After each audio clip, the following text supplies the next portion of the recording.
안녕하세요. JD부자연구소의 소장 조동입니다. 오늘은 파월 발언 이후 대응 방법에 대해서 말씀드리도록 하겠습니다. 2022년 1월 12일 수요일 시황입니다. 후원은 유튜브 멤버십으로 부탁드립니다. 야수의 심장 투자법 종목과 최근 JD부자연구소 투자 현황을 알 수 있습니다. 관심 있으신 분들은 동영상 아래 댓글 링크를 참조해 주시기 바랍니다.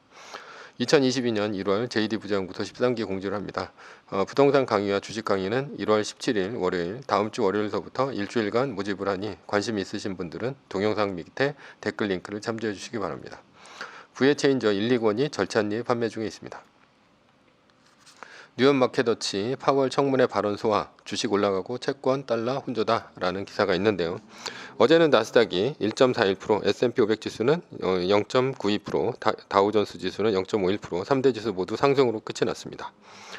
메인 이슈입니다. 파월 발언 이후 대응 방법. 파월 발언 전까지 나스닥은 마이너스 0.8%의 약세를 보이고 있었습니다. 그러나 파월 발언 이후 나스닥은 상승 반전을 하면서 1.41% 상승으로 마감했습니다. 나스닥 3.34% 하락, 시장의 불확실성 언제까지 갈까라는 이제 제가 동영상 링크가 조던의 생각에 보면 있고요. 이것을 다음 카페에도 제가 올려놨습니다. 1월 6일자 마이너스 3%가 뜬 다음 날 저는 유도리 발언을 했습니다. 요약하자면 파월이 시장을 잠재우면 마이너스 3%의 법칙에 유도리가 있을 수 있다. 어제 파월이 유도리 발언을 했습니다. 요약하자면 금리 인상은 하겠지만 금리 인상 시점과 대차대표 축소 같은 긴축은 시기를 정하지 않았다. 그리고 대차대표 축소와 같은 강력한 정책은 올해 후반이라고 못을 박으면서 금리 인상과 동시에 하지는 않을 듯한 뉘앙스를 보였습니다. 파월의 발언은 시장이 긍정적으로 받아들였고 결국 나스닥은 상승 마감했습니다. 파월은 2018년 10월과는 딴판으로 시장을 잘 길들이고 있습니다. 파월은 마치 시장이라는 사자를 길들이는 노련한 조련사와 같은 모습입니다. 파월의 금리 인상 이유는 무엇인가? 연준은 오랫동안 완전 고용을 원하는데 물가가 너무 높으면 완전 고용이 힘드니 물가 안정을 위해서는 금리 인상이 필수라는 얘기입니다.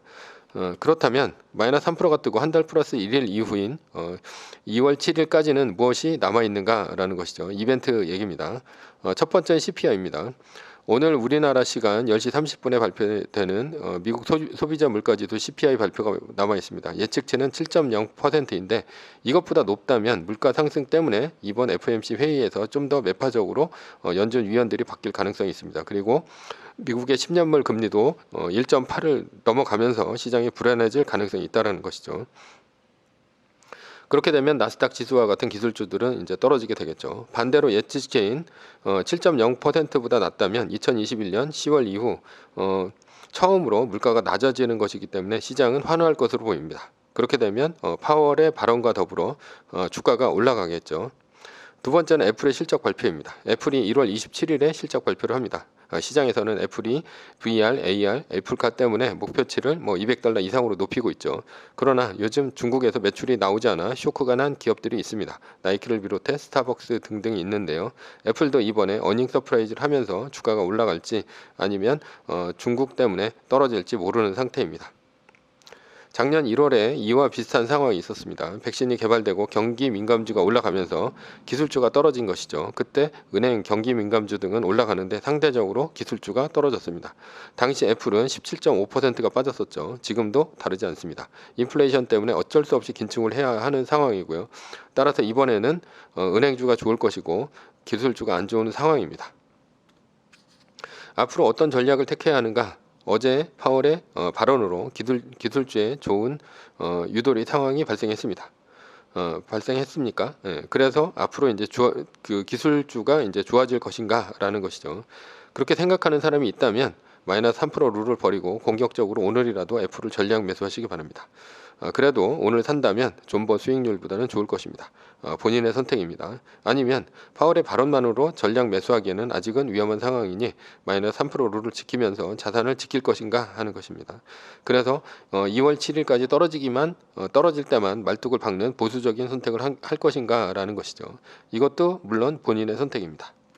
결론입니다. 어떤 선택을 하든 지금부터 모두 본인의 선택입니다. 그리고 선택을 했다면 후회하지 말자라는 것이죠. 매뉴얼입니다. 세계 1등 주식은 전고점 대비 2.5% 떨어질 때마다 10%씩 팔면서 리밸런싱을 하다가 나스닥 마이너스 3%가 뜨면 말뚝을 박는 것입니다. 자세한 내용은 JD 부자연구소 다음 카페를 참조하시거나 아니면 동영상 밑에 댓글 링크를 참조하시기 바랍니다. 전제는 세계 1등 주식은 우상향합니다. 위의 상황은 매뉴얼일 뿐입니다. 따를 사람은 따르고 참고할 사람은 참고하시면 됩니다.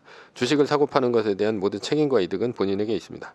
매뉴얼을 지키다가 포모가 두렵다면 매뉴얼을 지키지 말고 마이너스 3%대 판 가격이나 리밸런싱 때 판 가격보다 단 일부라도 떨어졌다면 전량 매수하시기 바랍니다. 매뉴얼을 지키려면 머리를 쓰지 말고 머리를 쓰려면 매뉴얼을 지키지 맙시다. 오늘은 파월 발언 이후 대응 방법에 대해서 말씀드렸고요. 지금까지 JD 부자연구소의 소장 조던이었습니다. 컨텐츠가 좋았다면 구독, 좋아요, 알람 설정 부탁드립니다. 지금까지 들어주셔서 감사합니다.